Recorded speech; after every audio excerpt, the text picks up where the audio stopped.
Chairman, not speaking. Sir, Mr. Chairman, thank you for giving me this. I am calling Sri A.B. Ekajam to please speak. Thank you for this time. As I get up to speak on a troublesome moment in the history of India that has never happened, called the tragedy of Manipur, which is sought to be silenced by the government. And it is an irony that such an important matter which is sought to be silenced gets an opportunity as the midnight hour approaches. And this reminds me of the fact that people in my home state, the time is 2 hours ahead of Delhi. And we have been dancing on the tune of Delhi and the time that is supposed to be approaching 12 at the moment. People like Janu Barua and others have demanded for years that Northeast should have a separate time zone.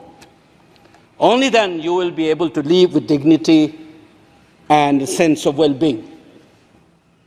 The kind of priority that I can sense is this moment that I get a chance to speak. Mr. Speaker, sir, I'm just trying to, Mr. Chairman, I'm drawing your attention to the absence of Manipur in the President's address. This is not a simple absence. It is a reminder of a Rashtra Chetna which excludes people. You must realize that more than 60,000 people are languishing in relief camp in wretched conditions for the last 1 year. If anybody is read partition of the subcontinent, which I have done, I was associated with a research project. We have interviewed more than 1,500 survivors of partition of 1947, and you are witnessing the same thing. People are living in wretched conditions that I cannot even mention here. 60,000 people homeless is not a joke. 200 plus people died. And there has been a civil war-like situations where people are armed to the teeth and roaming around and fighting each other, defending their villages. And the Indian state is a mute spectator to this tragedy for 1 year. I must remind this House that each and every square centimeter of Manipur is covered by a central armed forces. It is one of the most militarized areas in this country where you have more armed policemen than the civil police, besides the armed forces of the Union. Despite this, how is that 60,000 people were rendered homeless and villages in thousands were destroyed? And yet, our Prime Minister remained mute, not even a word. And the presidential address did not even mention that. Shame, shame, shame, shame, shame. And I said that this silence is not normal. It is a reminder of the fact which many scholars have said, that there is a continuity between colonial and the post-colonial period. Today we are observing a day where we begin a new criminal laws, seemingly discarding the colonial heritage. But as Ashish Nandi says, colonialism is a state of mind. It is a psychological phenomenon. It is an outlook, the way you look at the people, the way you look at the world.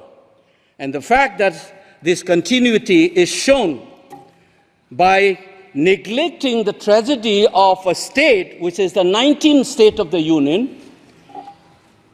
It is amazing to see that I get an opportunity as the midnight hour approaches to register this anguish and this hurt of the denial that this country has meted out to its own citizens in the state of Manipur.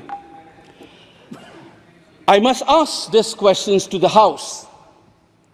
Is this silence communicating to the people of the Northeast, and Manipur in particular, that you don't matter in the Indian state scheme of things?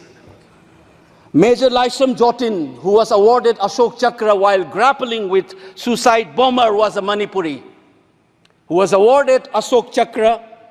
You are dishonoring his own state. Major Ngangom Joy Datta, who was awarded V Chakra while fighting for this country and doing his duty as a part of the peacekeeping force in Sri Lanka in 1987. You are dishonoring this man. You are dishonoring the likes of the youths who hold the tricolor in international platforms. The likes of Mary Kom, Sarita Kunjarani, and Mirabai Chanu. You are saying that you don't matter in this country. Your state doesn't matter in this country. You are also saying that the likes of Ratan Tiam, the icon of the culture of this country, Harivansh Sham Sharma, don't matter in this country. If you have an iota of concern for this state, there would not have been a silence. There would not have been a silence in this house, nor in the presidential address.